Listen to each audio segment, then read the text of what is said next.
Welcome, everybody, and we're so glad to have you with us to talk about policing. And today, I've got some incredible friends here to help us think through this. And so, we're going to start off by having everybody introduce themselves. Pastor John, why don't we start with you?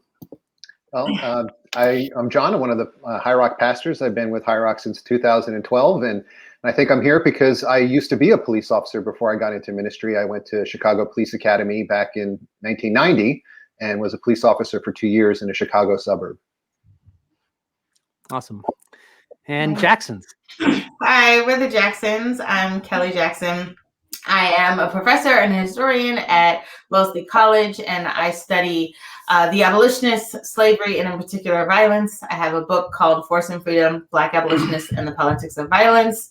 And we're just really interested in this topic and have been attending High Rock since 2017. Hi, my name's Nathaniel, and I'm an airline pilot. Before that, though, I was an Air Force officer where I flew airplanes in the Air Force for about 15 years. And for the last 8, I've actually been a civilian airline pilot flying for an airline. Awesome. And Aaron. Hey, my name's Aaron Griffiths. I am an assistant professor of history at Sattler College, a small Christian college in downtown Boston. I teach American history, the history of American Christianity and American religion more generally. I have a research interest in the history of religion and criminal justice, specifically evangelical Christians and their influence and interest in prisons and policing.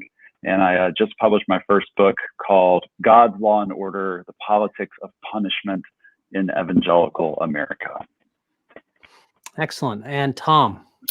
I'm Tom Baskett, and so glad to be here. I've been attending High Rock since around 2013, and I happen to teach voice at Berklee College of Music, and just very interested in these topics. They obviously impact me personally, and so I'm glad to be a part of the conversation. Well, I'm glad you're all a part of this conversation. I'm Dave Swaim, and I'm the pastor of High Rock Church. And I want to tell you a little bit about what we're trying to do here today. You know, all of us have been paying attention to the trial of Derek Chauvin in the wake of the murder of George Floyd. And that has generated a lot of conversation and a lot of argument. And it tends to be that people's political persuasions determine the way that we see so many of these events. Do we understand Derek Chauvin as kind of a bizarre exception, or exactly what we should expect given the system that we have? And our way of understanding that ends up being so influenced by other factors that we can't really hear the stories of what's going on. And so our goal today is to be able to hear those stories. And I want to tell you my own personal interest in this. I grew up as a privileged white male in America. And so my understanding of the police was always super positive. I understand the police's job is to protect and serve. And it just never occurred to me. I mean, I thought that was their job for everybody. And in fact, their job is to protect and serve me. And I had the sense that the police were always safe and trusted. They're the kind of people you would go to in any moment. All of that started to change when I adopted Black children. When one of my Black sons was pulled over, or he was not pulled over, when he was in a car accident, which somebody rear-ended him on the highway, he called me, asked what to do, and so I called the police. And I thought I was helping him. And of course, I didn't realize that the experience he would have with the police was very different than the one that I've always had. I've always had wonderful interactions with police. I have several friends who are police officers. One of my sons is currently in the process of becoming a police officer. I've always had very positive experiences. And yet in that instance, I ended up finding that the police officer released the white woman who had hit my son and then charged my son and refused to talk to him or talk about it. And I just thought this would never happen to me. And that was the beginning of a series of very negative and I think really eye-opening and heartbreaking interactions. The most recent one recently, when that same son was pulled over on the highway after a cop followed him for 15 miles, I think looking for something, finally just pulled him over and came to the window, had rolled down the window, and he pulled out a gun and put it on his temple and started screaming at him. Threw him on the ground, and a scene that looks exactly like what we saw with the Army officer in Virginia. And I was outraged. And yet I'm starting to see that this thing that I've never seen before is what other people in our society are seeing every day. And of course, we see the murders that end up in the headlines, but what we don't see are the millions of daily interactions, the daily marginalizations, the daily intimidations that end up having as traumatizing effect on people of color who feel reminded of their vulnerability all the time. As a white person, I have never seen this. I didn't think it was true because I had never seen it. It wasn't happening to me. And so today I want to be able to have a conversation and understand what is happening that isn't just the one side or the other, the simple tropes that we kind of fall into in these things. And so we're going to talk about two things. We're going to start talking about the purpose of policing. And then we want to talk about the problems of policing and just recognizing policing itself is a very difficult thing to do. It's complex. All of the police officers we have are full humans. They are individuals and they are complex. These are not easy situations they've been put into. And so we want to be able to have some discussion about that. And so I'd like to start off, if we could, Aaron, would you be willing to share with us, just as we're trying to go, okay, get our grounds, what is the purpose of policing? Maybe give us a sense of the history, why we have police, what the idea is to do. And John, if you want to jump in at any point and kind of share some of your experience, kind of how this accords with the reality you saw, we'd love to hear about that. Yeah, so I think this is first of all, thank you for having me here. I think this is such an important conversation for all of us to be having, but especially in the context of our churches. The interesting thing about policing is that I think on one level, it operates for many of us in terms of a sense of protection, of just wanting to be safe. And that seems to be a long-standing, just very human desire, that we want to be safe. We don't want to be harmed by others. If we are harmed, we want something to be done about it. That seems to be just fundamentally a human concern that all human beings throughout history have claimed. But police departments, as a way to respond to that desire to be safe, are a fairly recent, modern even invention. It was not until the 19th century in the United States that we began to see police departments emerge in major cities, following the lead of departments in Europe, especially London, which is seen as one of the first major police departments. And Boston was actually the first major police department in the United States.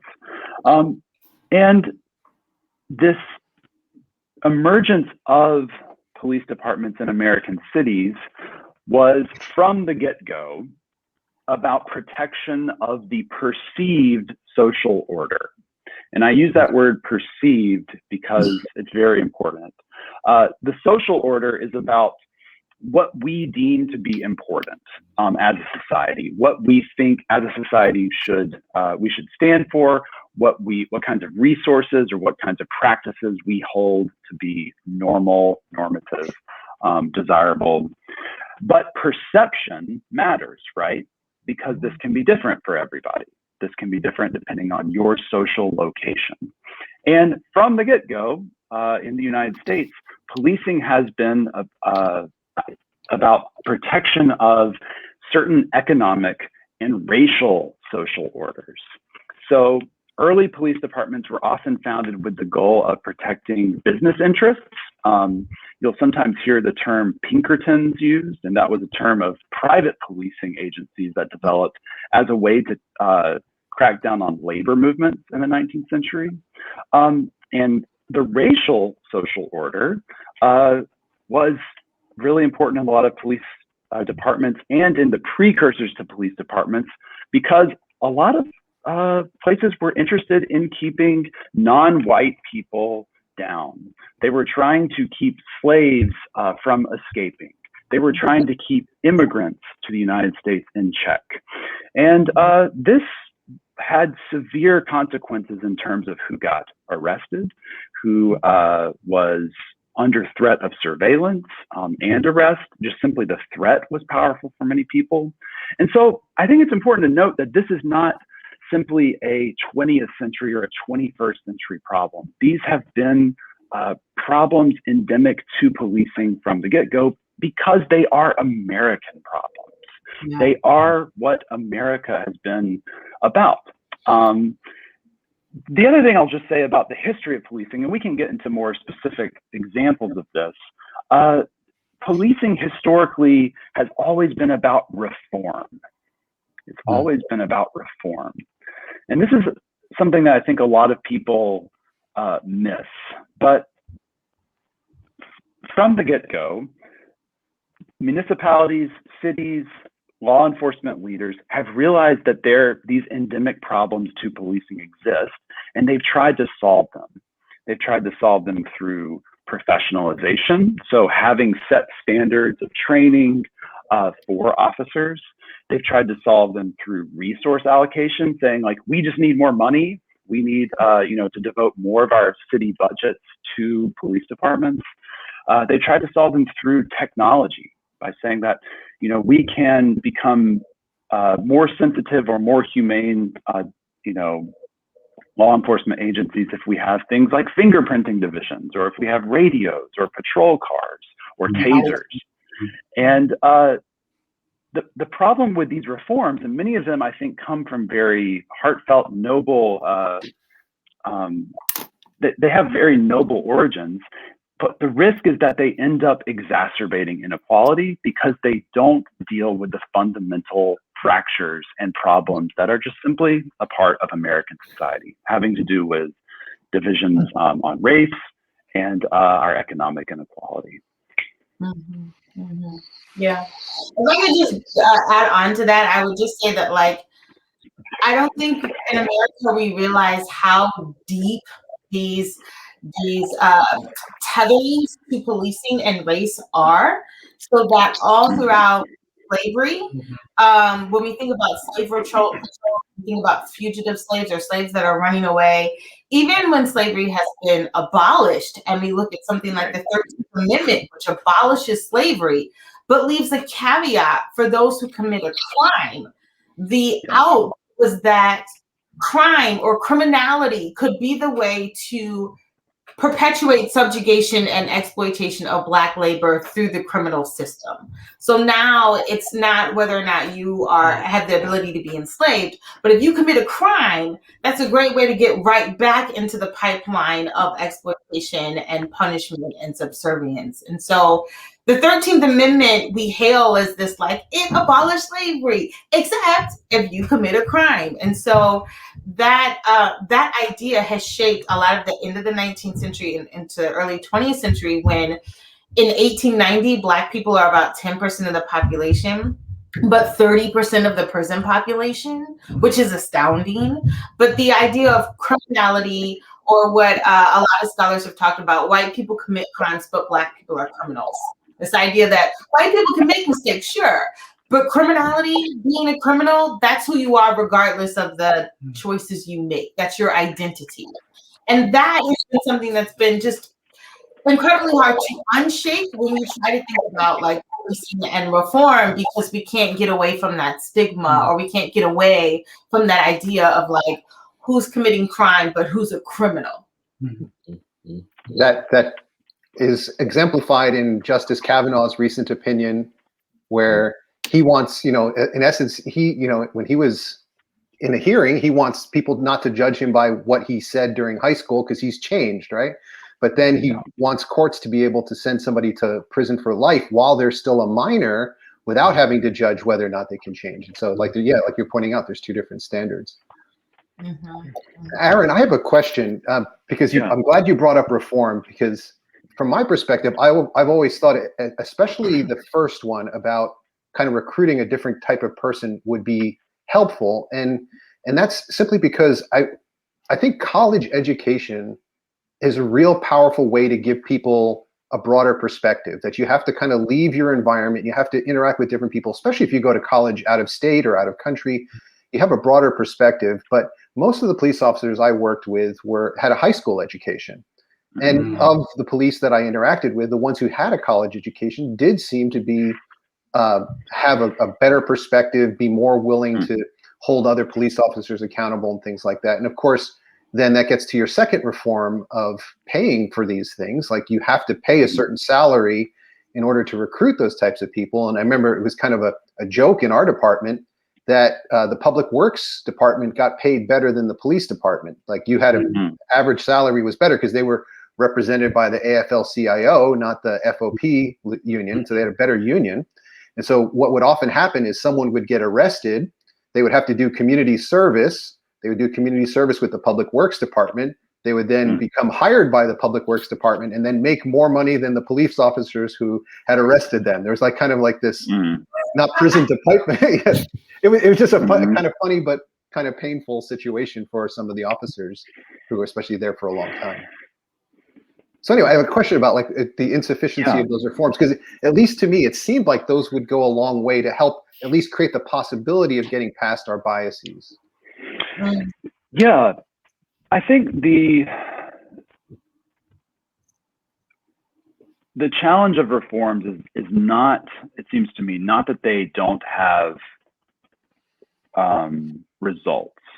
And sometimes I think they actually do important work reducing inequality or dealing with profound harms that police departments might be participating in.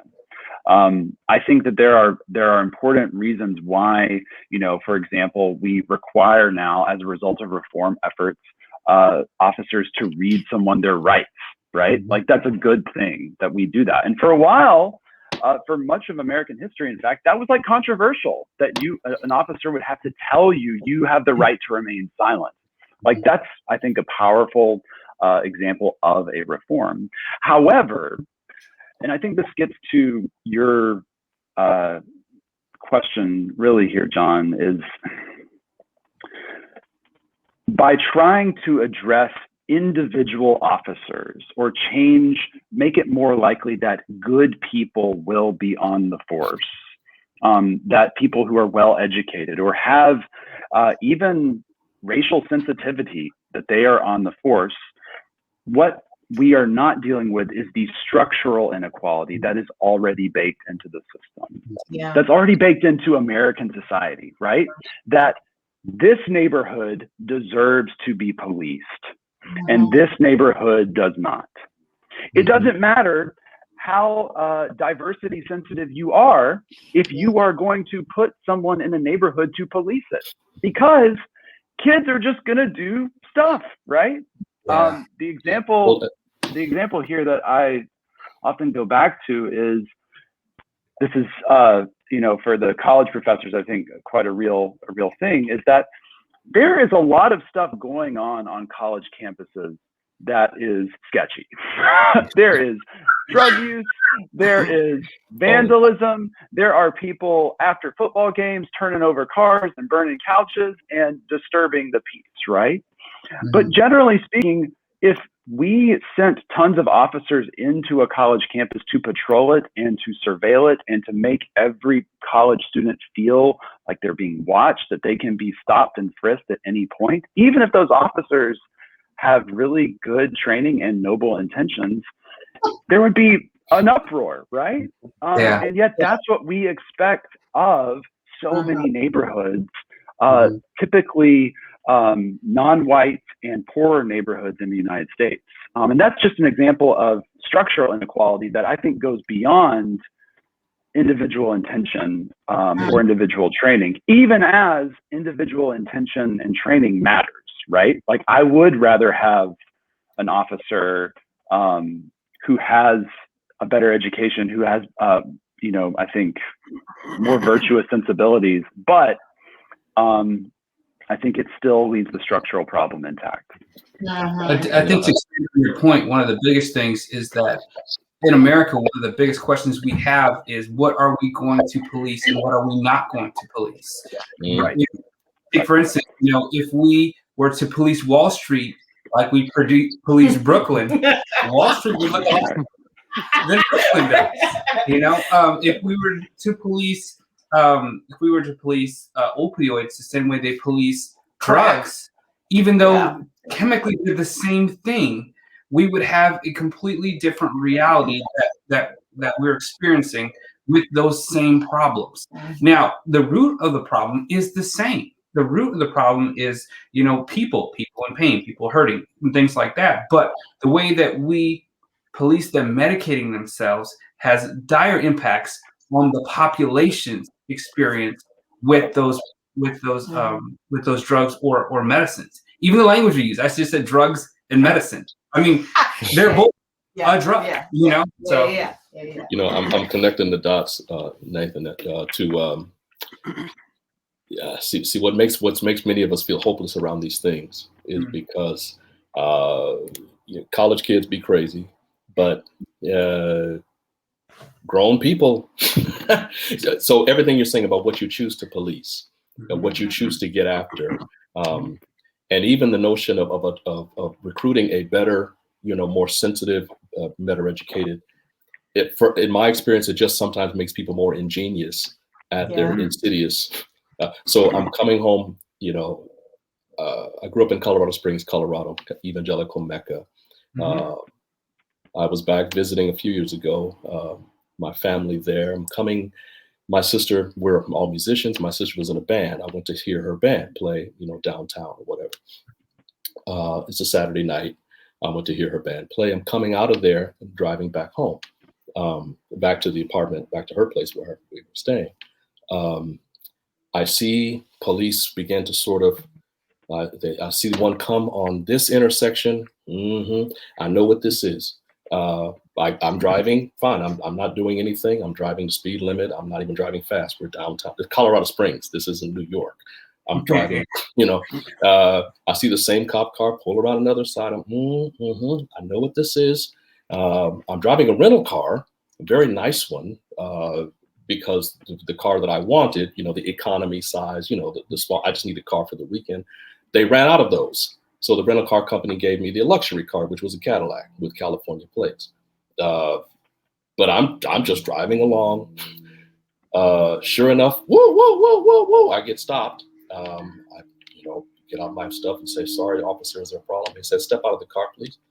I said, okay. Was I driving over the speed limit? I said, they said, no, we saw you weaving. I said, weaving. I don't even know what that even means. I found out, I guess I was changing lanes, even though I signaled every time I changed my lane, but I guess I was changing lanes too often. I guess, I don't know. So they said, I got me out of the car. They said, have you been drinking? I said, sir, I'm just coming from the, I won't name the name of the club. I'm just coming from hearing my sister. I had a couple of drinks while I was there. They said, how long had you been there? I said, since 9 o'clock. It's almost 1 o'clock. They said, you've had 2 drinks over 4 hours. I said, yes, sir, about 3.5, 4 hours. They said, well, because you were weaving, we feel like you need to have a sobriety test. Okay. They said, now the person who gives us a sobriety test is not here. We'll have to wait for them. They'll, make a call. They'll be here about 20 minutes, maybe half an hour. I said, sir, that's fine. I tried, because I'm in Colorado Springs, right? So I said, you know what?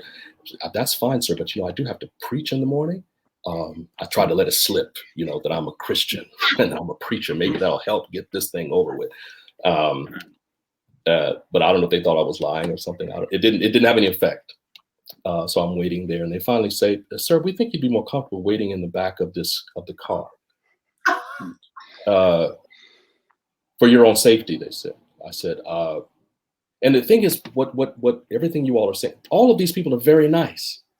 This wasn't Derek Chauvin. These are very, very nice, sweet, nice Colorado white people. We think you'd be comfortable sitting in the back of the car. I didn't feel a sense of that. I didn't feel like I could just say, no, I'm good. So I sat in the back of the police. I'd never been in a police car in my life. And I thought, here I am, middle-aged Black man sitting in the back of it's psychological damage. If the person shows up with a sobriety test, I take the sobriety test, I pass the sobriety test. So now I'm thinking, okay, I'm going to get a sort of, thank you, Mr. Basket. We're sorry to waste your time. We're doing our job. We're trying to, keep the community safe. That's what I expected. That's not what happened. The next step was, well, you pass the sobriety test.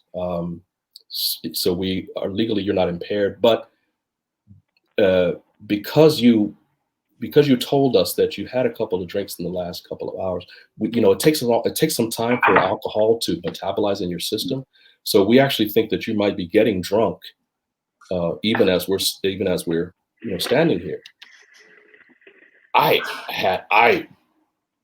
had never heard of such a thing in my life. I didn't even know what that even would mean. I thought, wow, so I'm passing the test. I'm not impaired, but they're telling me that as we're standing here, I'm getting drunk. So that they can't. And I said, gentlemen, if you would like, I'm just 5 minutes that way. You're welcome to follow me home.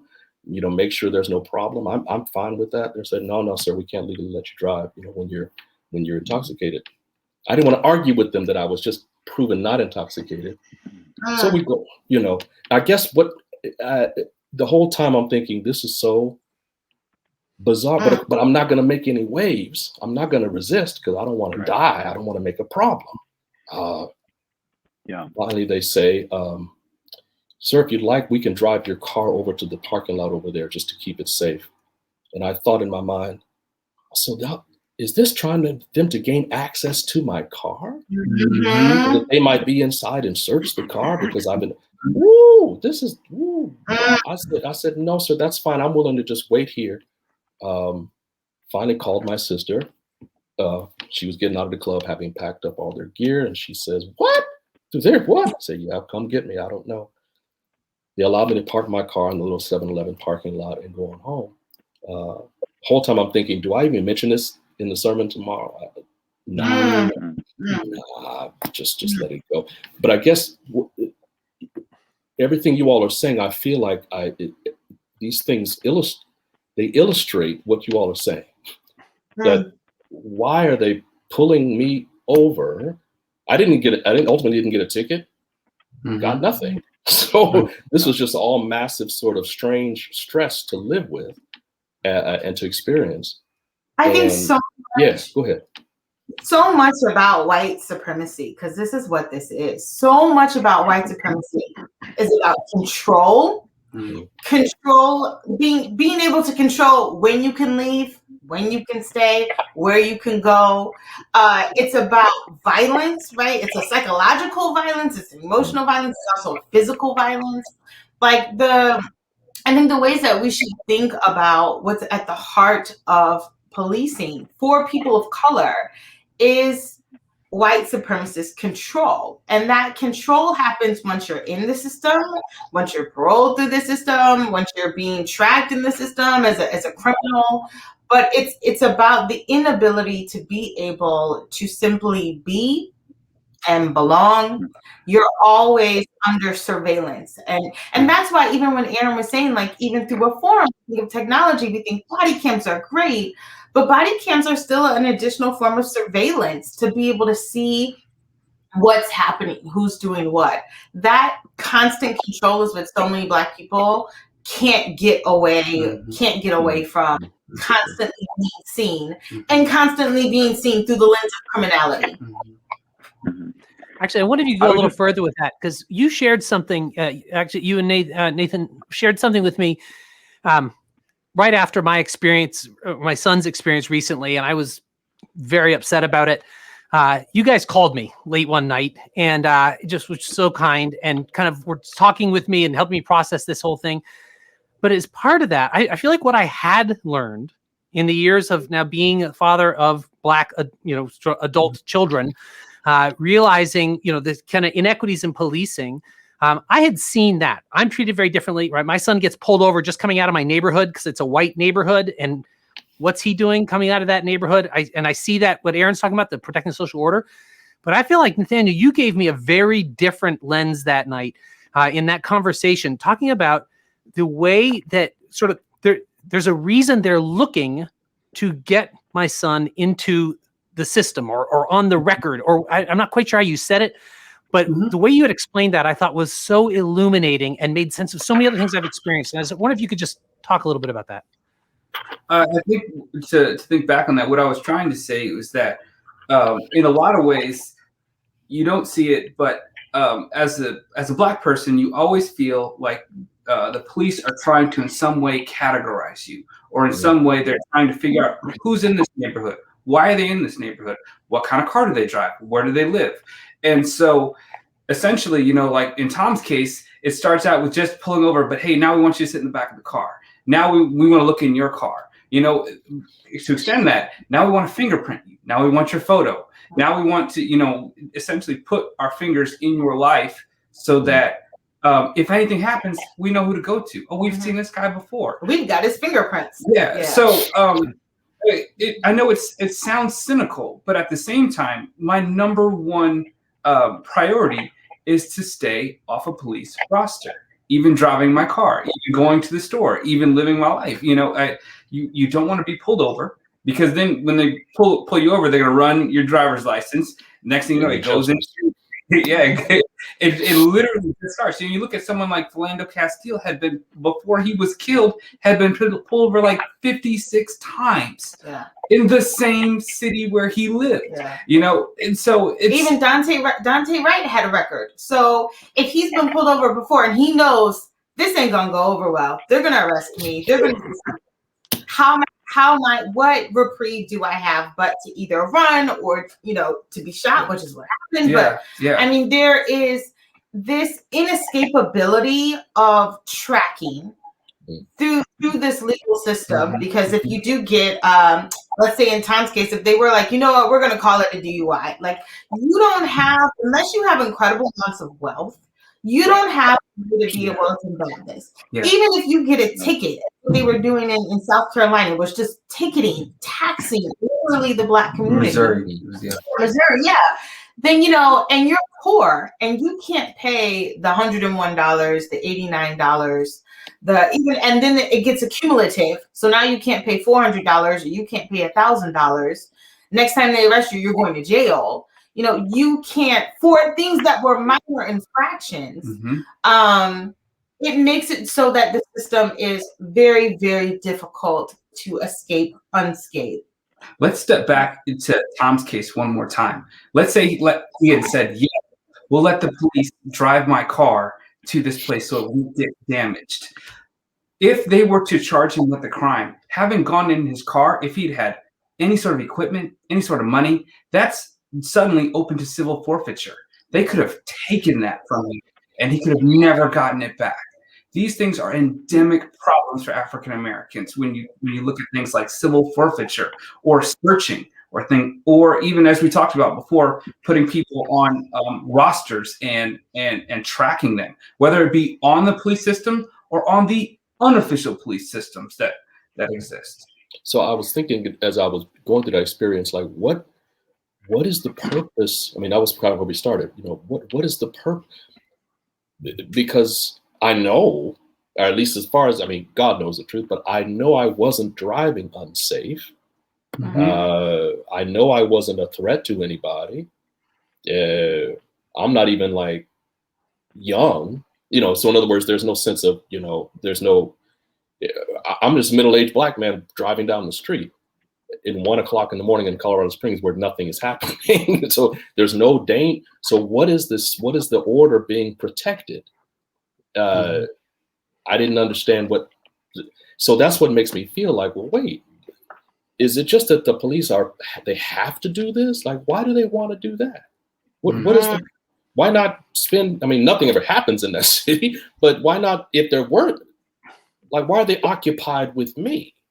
When theoretically, there's real stuff going on somewhere. My answer is it's about humiliation. It's about control. It's about degradation. It's about letting you know who's in charge. It's about never get out of pocket. We're always watching. It's about reminding you you are not American. You are not a citizen. You are not above me. You will not. I mean, that is all white supremacy is about when they even do these, you know, cavity searches and all of that. That's about humiliation. It is about degradation. It is about reminding you of your inhumanity, even though you know you're a human being. Like there aren't good, clean reasons for a lot of these things. Although I think those things can be debatable. But when you're experiencing it, there's no legitimate reason other than to control me, intimidate me, humiliate me, embarrass me, track me, and then repeat. So I feel like that's what I got that night when I was talking with you all. Because one of the weird things that happened to my son is he was, they made him a deal that if he confessed to a crime, that all of them being DUI, it was Sunday afternoon. He's just coming back from dropping a friend after church. So, I mean, he was definitely not drinking, right, in the middle of the day. And so they said if he would confess to DWI, driving under the influence, DUI, he would, they let him off completely. No penalty. But if he would not confess to a crime, which he did not commit, then they would suspend his license for 6 months. And just for an administrative thing I can't, they had some name they gave it. But it was an administrative thing. And so he actually had to voluntarily give up his license for 6 months, which of course, who can afford to not have their license for 6 months, right? And so, but then I'm thinking, why do they want him to confess to this crime that they know he didn't commit?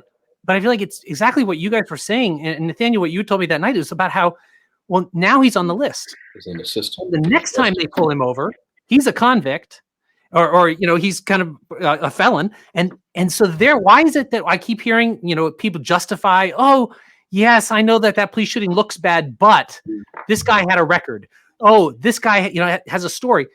Well, exactly. If you set up these people to get these stories using these false pretenses, well, now it looks justified the time you put a bullet in their back. And I feel like that, to me, I had never seen anything like that because, again, it never happens to me and it doesn't happen to my friends. So I'd like to share something I think, I don't know if it'll make you feel better or worse. A common strategy in policing with traffic is that in the daytime, you're doing violation stops. So in other words, you see someone do something like they're speeding, they didn't stop at a stoplight, whatever, and you're pulling them over with the intention of giving them a ticket. At nighttime, generally, the policing philosophy with traffic is different. You're not primarily looking for violation stops. You're looking for probable cause stops. Sometimes they might call them fishing expeditions. So you're looking for a legitimate reason to pull someone over for which you probably would never write them a ticket. Now, this is obviously where people's individual biases come much into play because you're trying to increase your probability of getting someone who has a failure to appear warrant, has drug paraphernalia visible from the outside the car, is driving on a suspended license or whatever else the case might be, stolen car. And honestly, a lot of criminal activity gets discovered through probable cause stops. Now, obviously this could be very much abused, but like for instance, someone has a taillight out. I'm never gonna write them a taillight out, a ticket for having a taillight out. But if that turns into, unless that turns into an arrest for say DUI or drugs or failure to appear warrant or something like that, then I'm going to write the taillight ticket to show that I had probable cause to pull them over in the first place. And I think a lot of what people are experiencing is this, we can debate about the legitimacy of this practice, but I think is this where this coincides with either corruption or, as you said, kind of white supremacy or some type of, everybody has personal biases and often these are racialized, that this turns into all kinds of injustices. But I think the basic policing philosophy behind it is this idea of probable cause stops at night. So going out looking for criminals and statistically feeling like if I stop somebody with the tail light, I might get me a criminal. Yeah, like fishing. But or if I stop a black man driving a Cadillac late at night, I might find me a criminal. Then my God, I'm gonna tell Enterprise Rent a Car, don't give me the Cadillac. I just want a Honda. Regular. Go ahead. Ask yourself though this rhetorical question: how many times when you get in your car do you think about, is all my paperwork in order? Never. Never. Never. Every time. Yeah. I get in the car, I think, is my paperwork in order? Is it up to date? Is it up to date? Did I forget something? Is the sticker, how close am I to the end of my it might as well turn bright red the day after the month turns over for me, because that gives probable cause. And so with someone like me, my number one goal is avoidance. I want to give them absolutely no pretext to pull me over whatsoever. To step one step further beyond that, the thing about it is that these are things that I'm having to teach to my kids. You know, these are behaviors I'm having to impress on them, and they haven't. My kids are elementary school and younger, you know, and so in essence, we're creating a system that perpetuates itself without the system having to perpetuate itself. So, you know, when my son goes out and, you know, I don't know, gets a bike. All right, is there any paperwork got to have to show that he didn't steal a bike? You know, or when he gets his first car. Oh my gosh, when he gets his first car, that talk is going to be like 6 hours long. You know, don't do A, don't do B, don't do C. I don't care what E is. I don't care if Johnny does it. Don't even think about doing it. So essentially, his what is acceptable behavior for him becomes fewer and fewer things that he has to police himself more and more over to avoid the stuff that Tom just talked about. But it's also, I'm sure Aaron can talk about this too. It's so much about, and John for that matter, so much about policing is incentivized. So everyone, I mean, these aren't just for kicks and giggles. Like, there is big money and industry involved in mass incarceration and policing. So if they build a prison, a for-profit, you know, a private prison, well, they're not building that with the expectation that it will never be full, that there will never be people, that people will never commit crime. They have to build this prison and then ensure that it gets filled up, ensure that there are enough jobs for the guards to work that prison. So not only are the people who work in that prison incentivized to make sure that someone is put there, but you have an entire systems, like in Wisconsin in particular, towns that are all employed by the prison that need to make sure that they keep those jobs. Well, how do you keep those jobs? They got to keep people in those beds. Also, congressional representation is based on includes prison population. It sure does. So if you have a rural area with prison, you just got a bump, and your congressional district just got a little bit bigger, or in some cases smaller, if you will. So if you've got, you know, 2,500 people in the prison, none of them can vote. None of them can have That's representatives are, but you're being counted. You're being counted for what funds get appropriated into that town, how much money that particular town gets. So to say that the system is insidious is like an understatement, because there's so much about punishment that is profitable. When you think about the companies that create tasers, when you think about the gun industry, that's a whole nother topic. Like the Second Amendment industry is a whole nother topic. Let's not go there. All of the technology, the body cams, all of the equipment police officers wear, like, this is highly lucrative. So I don't want it to be separated from, it's just about humiliation. It's also about that disadvantage. The advantage of the system is that people are making money hand over fist over these drug busts, over these, you know, hey, I racked up 15, yada, yada, yada. How many, you know, it's like a point system. I think the other thing too, around the time where Michael Brown got killed, they started talking about how municipalities were funding themselves through traffic stops. And one of the ways that we saw this firsthand was, I think it was shortly after that, 2 police officers were killed around the corner from us in Brooklyn. And the police department in New York City got up in arms with the mayor. And so one of the ways they began punishing the city was they stopped writing tickets.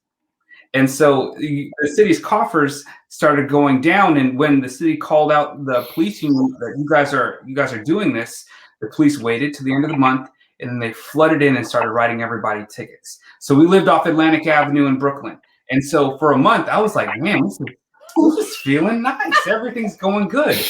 And you just saw car after car after car. You get a ticket. You got pulled over, and the cop was charging me with not having my seatbelt on. It's like, listen, I have my seat. I always put my seatbelt on. And so it's like it's a sense of those things engender just a sense of resentment toward authorities because they didn't go to the east side of Manhattan and start saying, "Hey guys, your car's parked 18 inches off the curb and the limit's 16, or you're parked within 4 feet of a fire hydrant." They enforce those rules in places where they know they're not going to face resistance. And when you start looking at Flatbush, Crown Heights, Bed-Stuy, Eastbrook, and all these places, there's not very much resistance. These are all poor Black neighborhoods, we should say. Poor Black neighborhoods. That's what you're saying, John. If you're ever driving through, sorry, go ahead. Oh no, I was going to ask John, like, what in your experience when you were an officer, would the average officer spend more of their time like on these sort of low-level infractions or these kinds of speeding tickets, that kind of stuff, or was it more like solving big felony crime cases and like trying to solve murders and assault? Well, those things are detectives.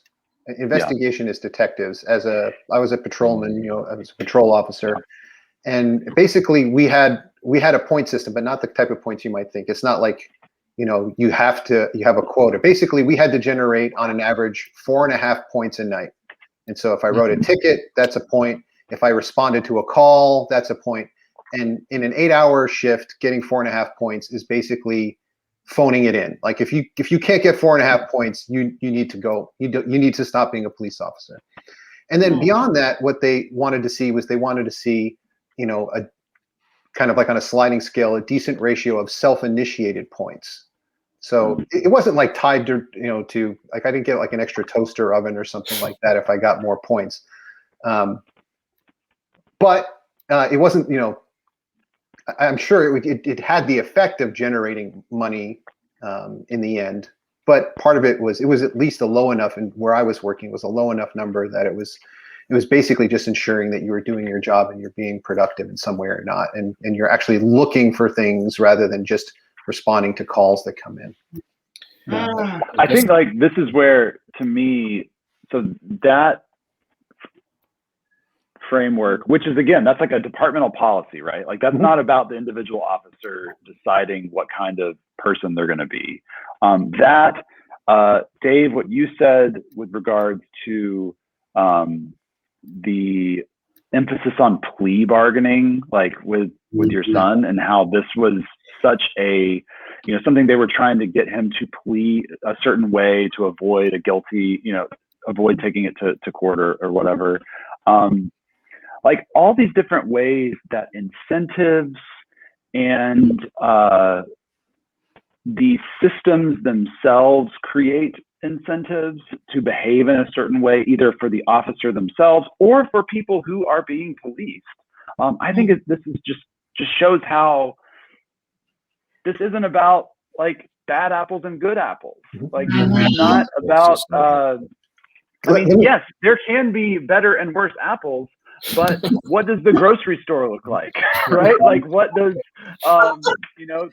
the actual like framework that all this stuff is existing in? And to me, it just seems like so clear that if police are being expected to do this proactive work in this way, it's going to perhaps lean towards certain kinds of outcomes, like what Tom, what you described, which of course then become like, are just going to reproduce racial and economic inequalities. Because then you get back to the plea thing, right?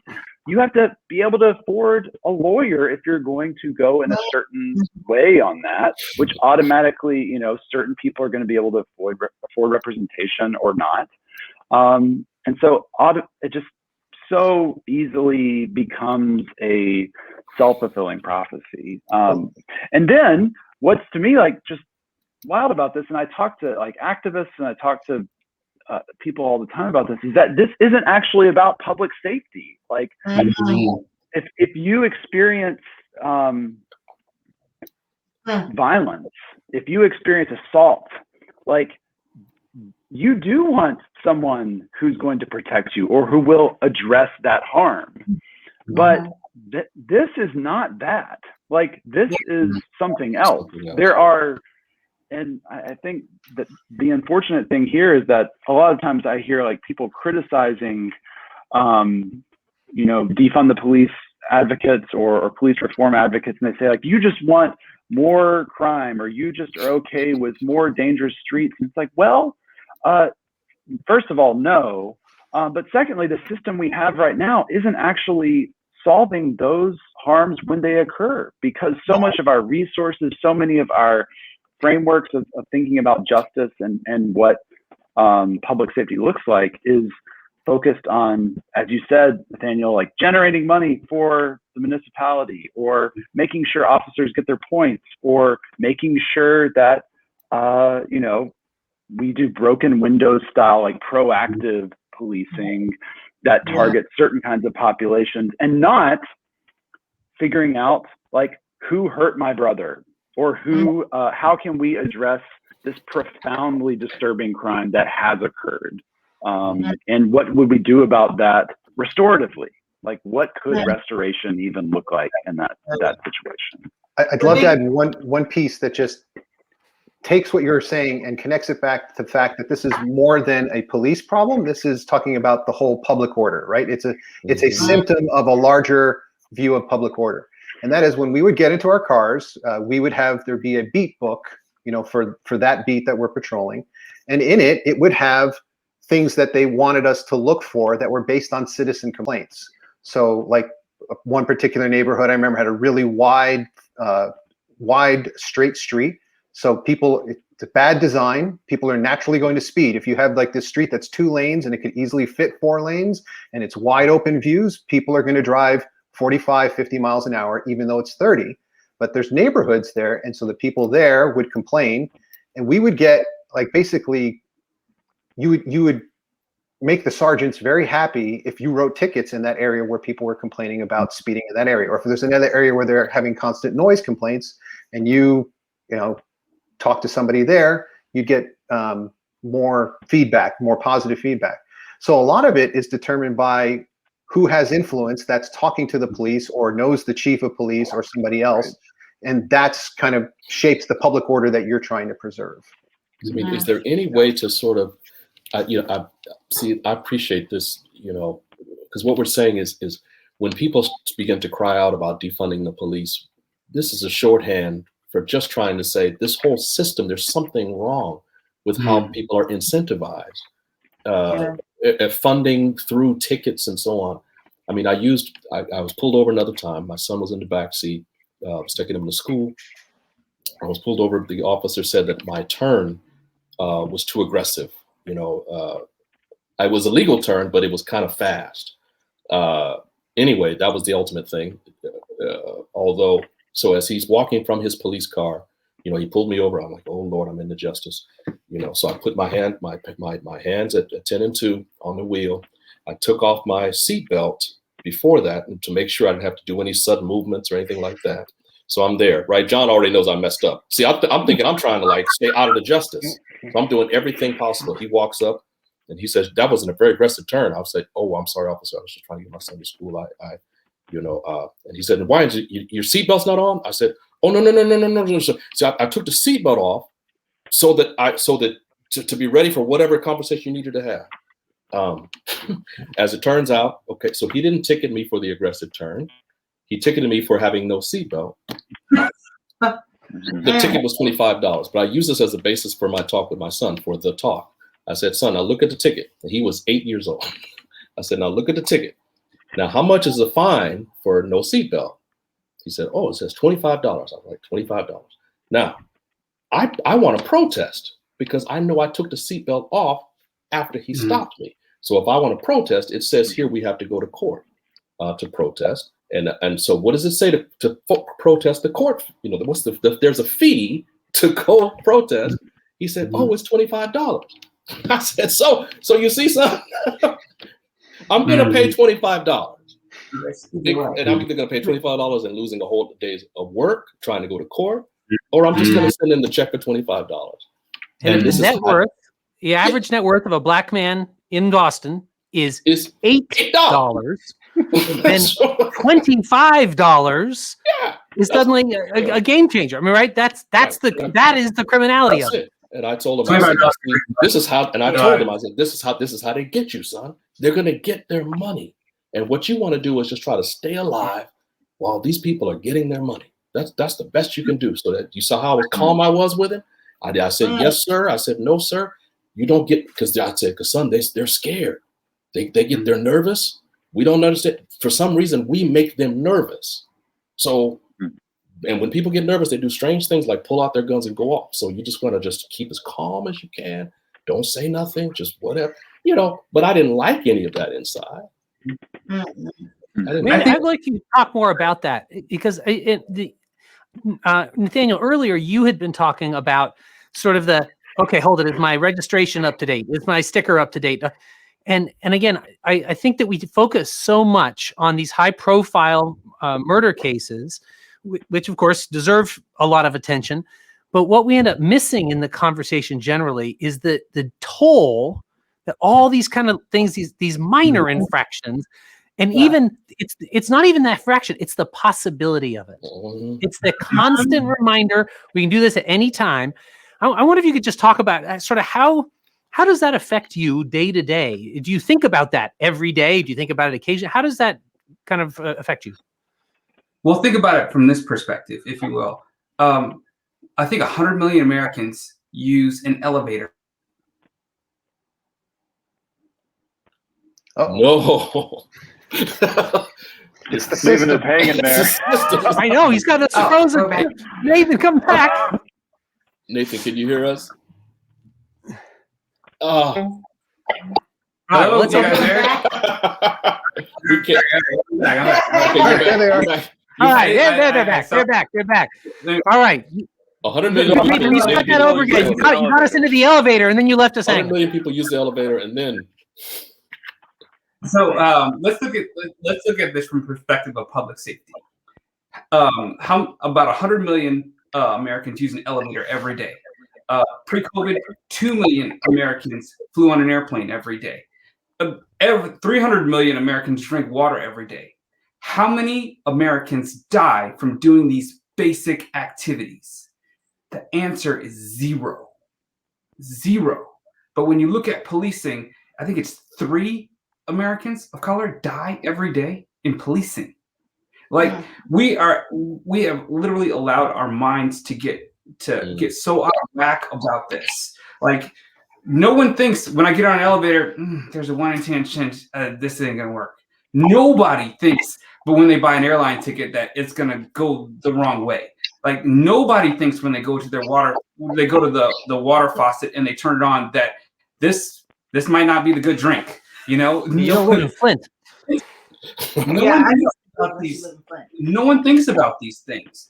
But when you're driving and those lights go on behind you, it can go either way. But can I just say, it is not just about the police. It's being at a park and a white woman chooses to call the cops on you, right?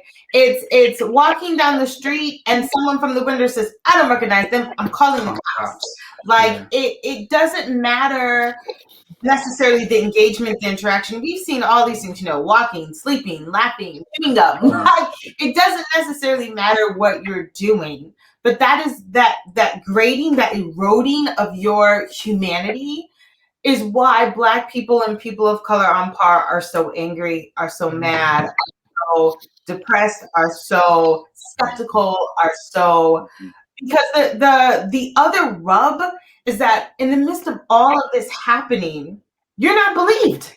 You're not believed because so much of America doesn't have to pay attention to this insidious system. When you say, I was pulled over, or when Tom tells his story and the white person says, well, you sure you weren't drunk? You sure you didn't? What? Sure you want to be like these motherfuckers. I mean, like that it's sort of the same thing that like sexual assault victims, when were you wearing a short dress? Well, what did you do? Like when the burden of truth is always on you, that is the second part of these microaggressions that wear you down, because that even when you share it, you won't be believed. And I think that's what's so difficult about it all. Yeah. But what I will say as a final point, I know I don't want to belabor it, but like I want to go back to like what Aaron said because I think it was so good. There are people who have talked about like abolish the police, defund the police, all of that stuff. But I really like Miriam Cabo, who's a police abolitionist. But she says something that I think is really powerful, and that she says the system should not prioritize crime. The system needs to prioritize harm. Harm is what is important. And she says, not all crimes are harms, and not all harms are crimes. But because we have prioritized crime, no matter what it is, we don't address the real issue, which is how people get harmed. And when policing is set up to harm the poor, to harm Black people, to harm people of color, you have a broken system. Mm-hmm. And that is what needs to be prioritized the most. We should all, have a sigh of relief when no cops are called, when no tickets are run. We want to live in a society that is not about crime, but that is about protecting people from harmful engagement. That should be our number one priority. But we can't seem to do that because we're so focused on crime, and you can't separate crime from race, you can't separate crime from poverty, and you can't separate crime from capitalism or white supremacy. So you can't address the ills of the system with one bill or one law or one case or one conviction that is not even a Band-Aid on a wound this big and this deep. I think that raises a question, and I just as we're moving towards kind of a close, I feel like I hear that, Kelly, and I go, okay, yes, true. It's bigger, and then I also feel kind of stuck. Like, all right, well, I'm a person of I'm an American, I'm a citizen, I'm a voter, I'm a Christian, I care about this, and I feel completely powerless to do anything about it, and it's so frustrating. And as I hear you describe how kind of complex and interwoven these problems are, that only makes me feel that more. I'm wondering, as we just think about how do we move forward in a redemptive way, do any of you have some sense of here's what could be a positive step? Here's something constructive that we could do. And maybe it's one of the things that all of us need to do something. I'm not sure, but do any of you guys have a thought about that? I mean, I think what a lot of colleagues are. Oh, go ahead, Aaron. I feel like I'm speaking too much. Go ahead, Aaron. No, Kelly. Okay. Kelly, why don't you say what you're going to say, and then I want to hear from Aaron too. I'm just going to say a lot of my friends, I just get upset because we poo-poo it, but like this activism matters. Like drawing attention to the laws that create the most harm, this immunity that cops have has to be done away with. Like the things that we know don't do any good have to be done away with. The way that police officers are armed like armies, like armies, that has to change. I think I also fall back to what Miriam Makaba says too. Like some of it is not about what to do, but it's about what to stop doing. So we can piecemeal some of these solutions by saying this ain't it, that's not working, this is harmful, and start to repeal and change some of those laws or some of those protections that are set up to keep people in a position of vulnerability. I think we can all write to, our Congress people, our senators, and say, hey, this law is coming up, or we need to draft a law to make sure that this is taken away, that this is not allowed, that this is deemed illegal. Like Colorado, actually, there's a town in Colorado because of Aurora that is making some serious, I don't even want to just say reform. It's more than that, drastic radical changes to their system. And I think Colorado in some ways is like leading the forefront on what other states can do. But we can do something. We don't need to feel hopeless. There's actually a lot that we can do. To be frank, the policing won't change till the plight of poverty changes.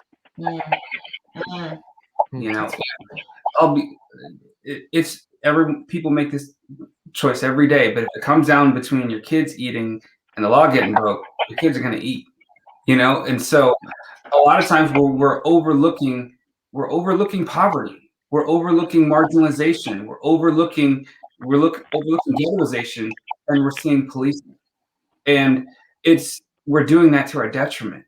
we're honestly doing that to our detriment. Like, you can't have a broken down school district and expect people to come out really prepared for college and citizenship, or prepared to join, prepared to be a productive part of the country. Like, these things are interconnected, and what we keep doing is we keep looking at the last person in the chain of failure, which is coming out to be police officers. So after all these failures have happened, now you have a police officer with a body camera, with body armor, with gun, with taser, with a nightstick, and all this stuff. And when you're at the end of the line, if he's armed up, I'm armed up too. Like, this is the way it is. So it's I'm really disturbed by this concept that in America, if white people don't like something, they can grab weapons and go to the state capitol and walk around, and it be encouraged for black people to stand up to themselves. Like, imagine what it would look like if that was reversed.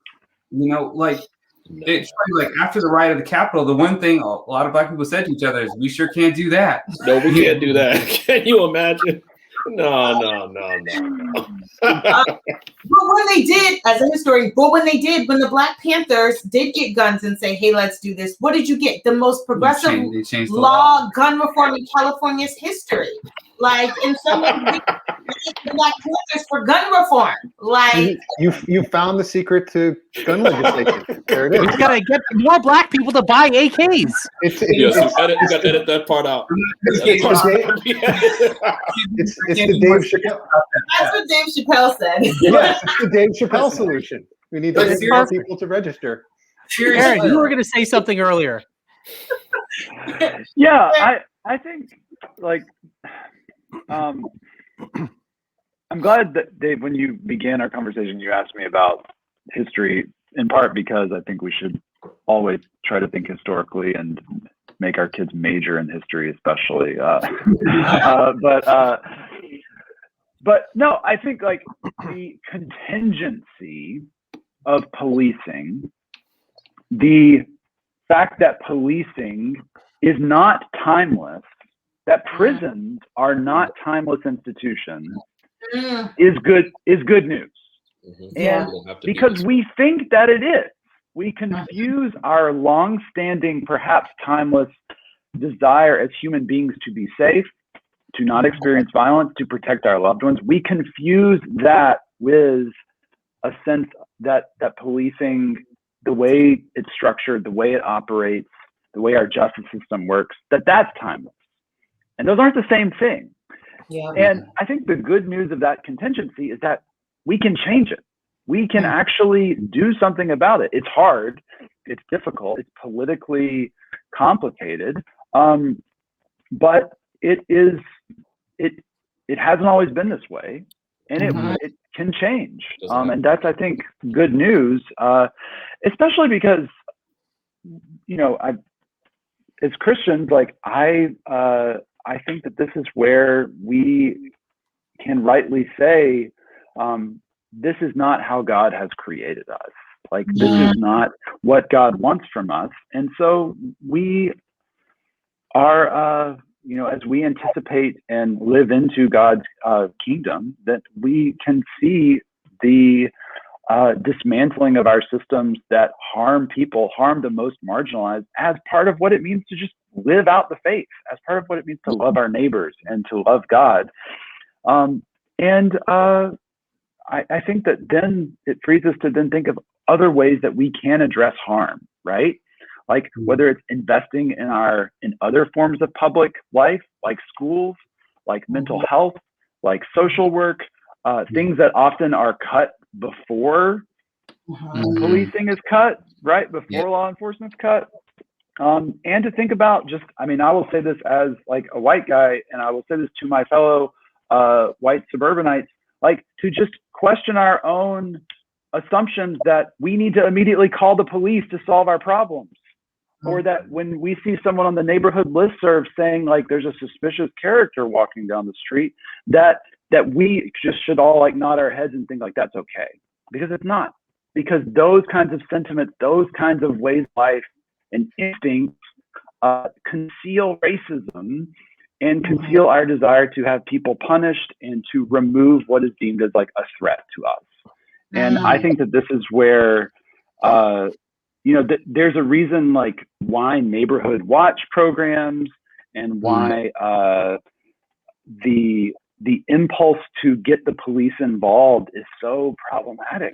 I think because it just is a manifestation of those long-standing racist assumptions of who belongs in a certain area or who belongs, at my school or in my school zone or whatever. And we have to interrogate that, and we have to deal with it personally and in our families and in our churches and in our neighborhoods. I could continue this conversation all day because I love everything you guys are saying. I feel like we're only scratching the surface and we could go so much more. But we got to wrap it up. But I really feel like we hit the thing I was hoping that would come out. I think I felt so frustrated after the verdict on Derek Chauvin that a lot of people felt like, oh, great, this is over. We got him. The problem was found, identified, and cured, and we've settled it. And I feel like he wasn't the problem. I mean, he was a problem, yeah, but he's actually a symptom of the problem.